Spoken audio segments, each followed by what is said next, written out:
जय हिंद दोस्तों। आपके अपने चैनल हिंदी प्रवाह में आपका स्वागत है। आज हम पढ़ेंगे हिंदी का संज्ञा प्रकरण। तो आज हम संज्ञा के बारे में डिटेल जानकारी लेंगे। आज संज्ञा की परिभाषा पहले हम पढ़ते हैं। तो चलिए शुरू करते हैं संज्ञा की परिभाषा। किसी व्यक्ति, वस्तु, स्थान अथवा भाव के नाम को संज्ञा कहते हैं। ये आपका परिभाषा है। किसी व्यक्ति, वस्तु, स्थान अथवा भाव के नाम को संज्ञा कहते हैं। अब उदाहरण है जैसे महेश, कुर्सी, दिल्ली, बचपन आदि। देखिए, संज्ञा का एक अर्थ होता है नाम। ठीक है, अगर आपसे कहीं पे भी पूछा जाए संज्ञा का अर्थ, तो सीधा आप बताइएगा संज्ञा का अर्थ होता है नाम। ठीक है, संज्ञा का अर्थ नाम होता है। और जानकारी लिखते हैं कि अगर आपसे किसी भी व्यक्ति का, वस्तु का, स्थान का या भाव का नाम ले लिया जाए तो वो संज्ञा होगा।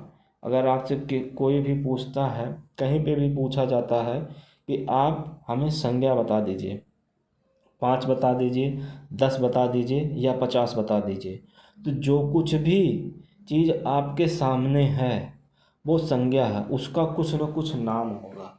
तो दुनिया में ऐसी कोई भी चीज़ नहीं है कि जिसका नाम ना हो। भले ही हमें उस चीज़ का नाम ना पता हो, लेकिन उसका कुछ न कुछ नाम निश्चित होगा। इस वजह से जो भी चीज़ होगी, कोई भी सामान हो, कोई भी व्यक्ति हो, वस्तु हो या कोई स्थान हो, उसका नाम एक निश्चित नाम अवश्य होता है। या कोई दशा या भाव या दशा हो, उसका नाम निश्चित होता है। इस वजह से वो संज्ञा होता है। आपसे कुछ भी अगर पूछा जाए कि आप हमें 10 संज्ञा का नाम बताइए, जो कुछ भी आपके सामने दिख रहा है, जो कुछ भी आपको दिखाई दे रहा है वो संज्ञा है। जैसे मान लीजिए आपके सामने कुर्सी है, पंखा है, बिस्तर है, दीवार है, कोई इंसान है, कोई जानवर है, तो उसका कुछ न कुछ नाम पड़ा। अब ये जो नाम है वही संज्ञा है। ठीक है, उम्मीद है इतना आपको समझ में आया होगा। जैसे देखिए महेश, कुर्सी, दिल्ली, बचपन आदि, ये सब संज्ञा है। आगे हम देखते हैं संज्ञा के प्रकार। तो संज्ञा के प्रकार, संज्ञा 5 प्रकार की होती है। ठीक है, कहीं पे भी आपसे क्वेश्चन पूछा जा सकता है कि संज्ञा कितने प्रकार की होती है। ये आपको याद रखना है कि संज्ञा 5 प्रकार की होती है। कंफ्यूज नहीं होना है। संज्ञा के जो प्रकार होते हैं वो 5 प्रकार ही होते हैं। ठीक है, कहीं पे भी आपसे पूछा जाएगा 5 प्रकार आप लिखिएगा। तो ये चीज़ आपको याद रखना है कि संज्ञा के जो 5 प्रकार हैं वो कौन कौन से हैं। पहला है व्यक्तिवाचक संज्ञा, दूसरा है जातिवाचक संज्ञा, तीसरा आपका है समूहवाचक संज्ञा, चौथा आपका है द्रव्यवाचक संज्ञा, पांचवा है भाववाचक संज्ञा। ठीक है, ये चीज़ इतना आपको याद होना चाहिए। व्यक्तिवाचक, जातिवाचक, समूहवाचक, द्रव्यवाचक, भाववाचक, 5 प्रकार की संज्ञा होती है। ठीक है, अब आगे इन 5 प्रकार की संज्ञाओं के बारे में हम जानकारी लेंगे। तो डिटेल में हम जानकारी पढ़ते हैं। पहला आपका व्यक्तिवाचक संज्ञा के बारे में पढ़ते हैं। ठीक है, आगे बढ़िए। तो व्यक्तिवाचक संज्ञा क्या होता है ये हम जानेंगे आज। व्यक्तिवाचक संज्ञा की परिभाषा देखते हैं। जिस शब्द से किसी एक ही व्यक्ति अथवा वस्तु का बोध होता है उसे व्यक्तिवाचक संज्ञा कहते हैं।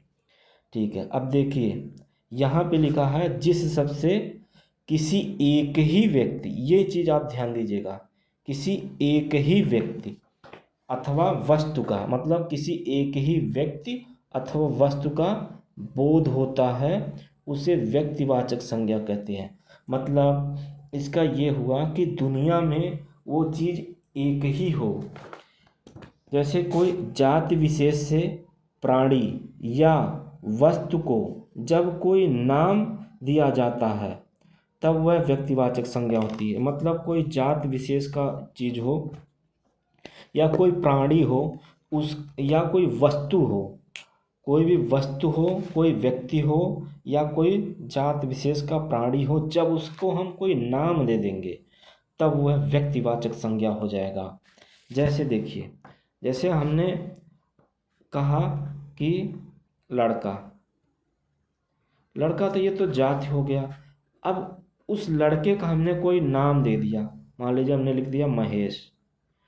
अब हमने महेश लिख दिया तो वो व्यक्ति जो है विशेष हो गया। अब उसका हमने नाम दे दिया, हमने आगे उदाहरण लिखा है, आगे देखते हैं। देखिए, जैसे हमने लिख दिया दिल्ली। अब दिल्ली स्थान है, जगह है, किसी स्थान है कोई।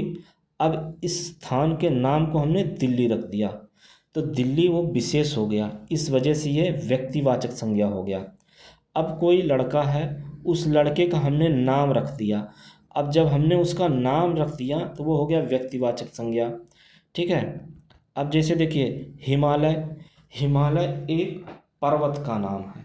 ठीक है।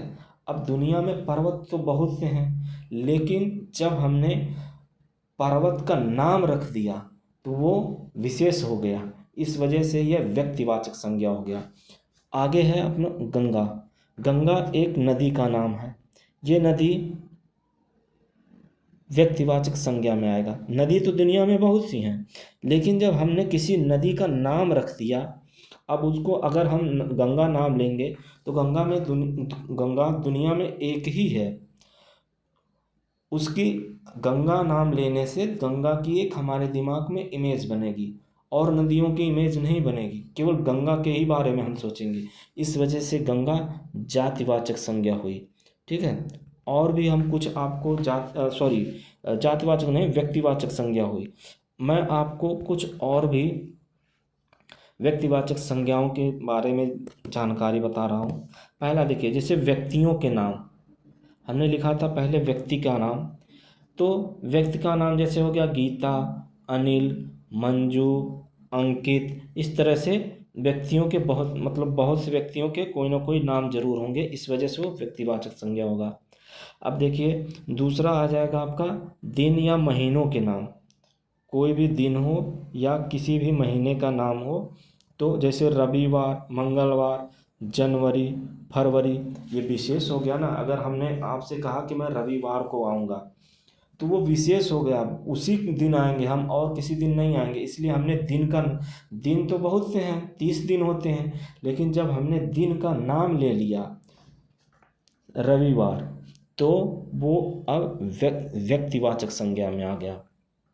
हमने कह दिया मंगलवार, अब दिन है लेकिन दिन का हमने नाम रख दिया मंगलवार। अब देखिए महीना जैसे जनवरी है तो जनवरी का नाम हमने रख दिया, महीने का नाम रख दिया जनवरी। फरवरी महीने का नाम हो गया। इस तरह से अब किसी भी देश का नाम, देश तो दुनिया में बहुत से हैं, लेकिन जब हम देश का नाम ले लेंगे तो व्यक्तिवाचक संज्ञा हो जाएगा। जैसे भारत, चीन, पाकिस्तान, अमेरिका आदि। अब दिशाओं के नाम जैसे दिशाएं तो बहुत सी हैं, 4 दिशाएं में मेनली 4 दिशाएं होती हैं, लेकिन और भी हैं दिशाएं। तो पहले जैसे पूरब, पश्चिम, उत्तर, दक्षिण, ये सभी दिशाएं हैं, तो दिशाओं का हमने नाम ले लिया। नदियों के नाम, नदियां तो दुनिया में बहुत सी हैं, लेकिन नदियों के नाम जैसे हमने ले लिया गंगा, यमुना, गोदावरी, कावेरी, सिंधु आदि, ये सब नदियां हैं। तो देखिए नदियों के हमने नाम ले लिए, इस वजह से ये संज्ञा जो होगी आपकी व्यक्तिवाचक संज्ञा होगी। त्योहारों के नाम जैसे होली, दीपावली, ईद, बैसाखी आदि।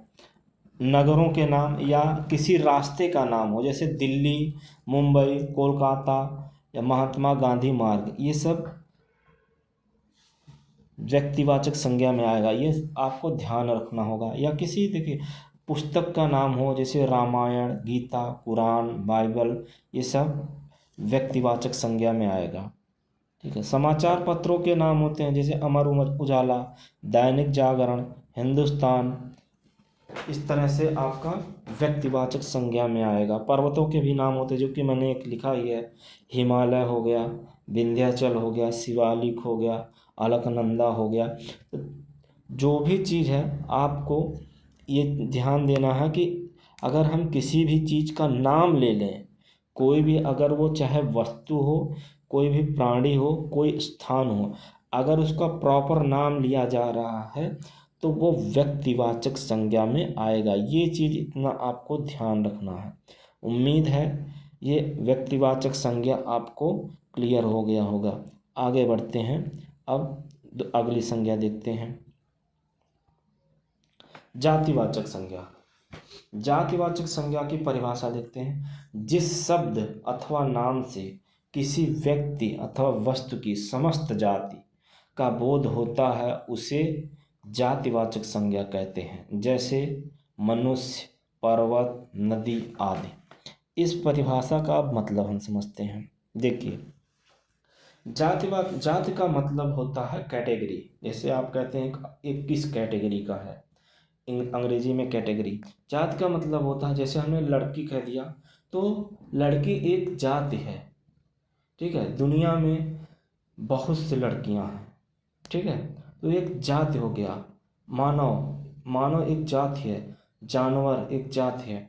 जब कभी इस जातिवाचक जो संज्ञा है, इसको समझने का सबसे आसान तरीका ये है, जब भी हम कभी किसी भी चीज़ का नाम लें, ठीक है, किसी भी चीज़ का जब हम नाम लें, वो दुनिया में एक ही तरह के बहुत से हों, ठीक है, एक ही तरह के दुनिया में बहुत से हैं तो उसको जातिवाचक है। जैसे हमने कह दिया लड़की, तो लड़की तो दुनिया में बहुत सी है ना, कोई एक तो है लड़की नहीं। ठीक है, हमने कह दिया देश, तो देश भी दुनिया में बहुत से हैं, देश कोई एक ही तो है नहीं। ठीक है, हमने कह दिया सड़क, सड़क सड़क भी तो दुनिया में बहुत सी हैं। इस वजह से ये जातिवाचक संज्ञा होगा। जातिवाचक संज्ञा का मतलब यही होता है कि अगर किसी का भी मतलब कोई भी नाम लिया जा रहा हो, उसी की तरह दुनिया में बहुत से हों तो वो जातिवाचक संज्ञा हो जाएगा। जैसे देखिए मनुष्य, मनुष्य तो दुनिया में बहुत से हैं। पर्वत, पर्वत तो दुनिया में बहुत से हैं। नदी, नदी दुनिया में बहुत से हैं। इस तरह से ये सब जातिवाचक संज्ञा का उदाहरण है। अब और थोड़ा और आसान भाषा में हम समझते हैं। जैसे देखिए, मैंने आपसे कह दिया कि जाओ एक लड़के को बुला के लाओ। अगर हमने आपसे कह दिया जाओ एक लड़के को बुला के लाओ, तो अब ये जो आप लड़का शब्द सुन रहे हैं, ये लड़का शब्द जो है जातिवाचक संज्ञा में आएगा। अब आपको ये क्लियर नहीं हो पा रहा होगा कि मैं किस लड़के को बुला के लाऊं। क्यों? क्योंकि लड़का तो दुनिया में बहुत से हैं, एक ही लड़का है नहीं। इस वजह से ये जातिवाचक संज्ञा में आएगा। हमने कह दिया आप जाओ किसी सॉरी, मैंने आपसे कह दिया कि ज़रा आओ, मैं इस मार्केट में, मतलब मैं मार्केट में हूँ। तुम, आपने कहा कि आपसे मुझे मिलना है, तो मैंने कहा कि आओ मैं मार्केट में खड़ा हूँ। तो आप किस मार्केट में आएंगे, किस बाज़ार में आएंगे? तो बाज़ार जो शब्द है ये जातिवाचक संज्ञा में आया। क्यों? क्योंकि बाज़ार तो दुनिया में बहुत सी हैं, इस वजह से जातिवाचक संज्ञा में आएगा। ठीक है, अब जातिवाचक संज्ञा कुछ और उदाहरण मैं आपको बता रहा हूँ जो आप नोट कर सकते हैं। ठीक है, जैसे देखिए मनुष्य में लड़का हो गया, लड़की हो गया, नर हो गया, नारी हो गया, ये सब मनुष्य में आएगा। ठीक, पशु पक्षी में गाय, बैल, बंदर, कोयल, कौवा, तोता, ये सब जातिवाचक संज्ञा में है। ठीक है, गाय तो दुनिया में बहुत सी हैं, बैल दुनिया में बहुत सी हैं। अगर हमने इसका गाय का नाम रख दिया, जैसे मान लीजिए गाय का हमने नाम रख दिया कामधेनु, अब देखिए जब हमने गाय का नाम रख दिया तब ये जातिवाचक ना होके व्यक्तिवाचक में आ जाएगा। ठीक है, और वस्तु में घर, किताब, कलम, मेज, पर्वत, ठीक, ये या बर्तन, सॉरी पर्वत नहीं बर्तन, ये सब चीज़ें वस्तु में आएगा। आप देखिए जो भी वस्तु हैं, निर्जीव जितनी भी चीज़ें हैं, मैक्सिमम जातिवाचक संज्ञा में ही आती हैं। कोई भी निर्जीव चीज़ हो या सजीव भी होती हैं, लेकिन अधिकतर जो जो निर्जीव चीज़ें होती हैं वो जातिवाचक संज्ञा में ही आती हैं, अगर उसका नाम प्रॉपर ना लिया जाए तो। जैसे हमने बोल दिया बिस्तर, ठीक है, बिस्तर तो बहुत से हैं। घर, ठीक है, कुर्सी, जो भी है ये वस्तु हैं, वस्तुओं के नाम अधिकतर जातिवाचक संज्ञा में ही आते हैं। ठीक है। अब देखिए, और किसी का पद या व्यवसाय, ये चीज़ आपको याद रखना होगा। दुनिया में जो भी व्यवसाय हैं या पद हैं वो जातिवाचक में आते हैं। जैसे अध्यापक हो गया, छात्र हो गया, लेखक हो गया, व्यापारी हो गया, नेता हो गया, अभिनेता हो गया, ये सब जातिवाचक संज्ञा में ही आएगा। क्यों? क्योंकि जैसे देखिए, अध्यापक तो दुनिया में बहुत से हैं, छात्र भी दुनिया में बहुत से हैं, लेखक की भी बहुत हैं, व्यापारी भी बहुत हैं, नेता भी बहुत हैं, अभिनेता भी बहुत हैं। तो इस तरह से ये जातिवाचक संज्ञा है। उम्मीद है आपको इतना क्लियर हुआ होगा। आगे बढ़ते हैं, अगली संज्ञा का प्रकार देखते हैं। समूहवाचक संज्ञा। समूहवाचक संज्ञा की परिभाषा देखते हैं। जिस संज्ञा से एक ही जात के व्यक्तियों या वस्तुओं के समूह का बोध होता है उसे समूहवाचक संज्ञा कहते हैं। ठीक है, एक बार दोबारा देखते हैं। जिस संज्ञा से एक ही जात के व्यक्तियों या वस्तुओं के समूह का बोध होता है उसे समूहवाचक संज्ञा कहते हैं। अब देखिए, किसी जात के, एक ही जात के, मतलब ये कहने का मतलब एक ही जात के व्यक्तियों या वस्तुओं के समूह, ये चीज़ याद रखिएगा, समूह का बोध होता उसे समूहवाचक संज्ञा कहते हैं। मतलब ऐसी कोई भी चीज़ जो चाहे व्यक्ति से, ठीक है, या वस्तु से मिल के बनी होती है, मतलब उसका एक, वो चीज़ जो भी बनी है वो एक समूह से बनी हो, अकेले ना हो, उसमें कई लोग उसके ग्रुप में हों, ठीक है, वो समूहवाचक संज्ञा होती है। चाहे चाहे व्यक्तियों का समूह हो, चाहे वस्तुओं का समूह हो, ठीक है, लेकिन एक चीज़ नहीं होना चाहिए। एक चीज़ से पहली बात तो समूह बनेगा नहीं, कुछ भी रहेगा तो उसमें कई चीज़ों के मिलने के बाद ही समूह। जैसे जैसे देखिए, चाबी का गुच्छा होता है, तो गुच्छा जो आप बोल रहे हैं उसमें एक चाबी से गुच्छा तो बनेगा नहीं, एक से अधिक चाबी होगी तभी गुच्छा बनेगा। ठीक है, तो इस तरह से ये आपका समूहवाचक संज्ञा होता है। जिस संज्ञा शब्द से एक ही जाति के, मतलब अलग अलग जात के ना हो, एक ही प्रकार के हों, व्यक्ति हों या कोई वस्तु हो, उसके समूह होना चाहिए, उसका समूह होना चाहिए। बोध मतलब होता है जानकारी हो, उसे समूहवाचक संज्ञा कहते हैं। ठीक है, अब चलिए इसका हम कुछ उदाहरण देखते हैं। देखिए, उदाहरण है समूहवाचक संज्ञा का। पहला, सभा। तो सभा कैसे बनती है? सभा जो बनती है वो बहुत से मनुष्य या इंसान इकट्ठा होंगे तभी तो सभा बनेगी। ठीक है, एक इंसान से, एक व्यक्ति से सभा तो बनती नहीं है। भीड़ भी वैसे है, बहुत से इंसान रहेंगे, इकट्ठा होंगे, मनुष्य इकट्ठा होंगे तभी भीड़ बनेगी। मेला, मेला भी उसी तरह से होता है। मेला व्यक्तियों के समूह को बोला जाता है, बहुत से व्यक्ति रहेंगे तभी मेला होगा। अब कोई एक व्यक्ति खड़ा है तो उसको मेला थोड़ा नहीं बोलेंगे। कक्षा हो गया, कक्षा होता है, बहुत से छात्र या छात्राएं एक साथ बैठे रहेंगे किसी कमरे में या कहीं पे भी बैठे रहेंगे तो वो आपका समूह हो जाएगा। ठीक, अब कोई एक व्यक्ति है, एक छात्र है या एक छात्रा है तो उससे कक्षा थोड़ा नहीं बन जाएगी। झुंड है, किसी भी जानवर हैं, बहुत से जानवर हैं, इकट्ठा हैं तो उनके समूह को हम झुंड कहेंगे। जुलूस है, दल है, इस तरह से ये समूहवाचक संज्ञा का उदाहरण है। जैसे आप देखिए, अगर आप देखते हैं एक गुलदस्ता, मैं यहाँ पे आपको समझाता हूँ।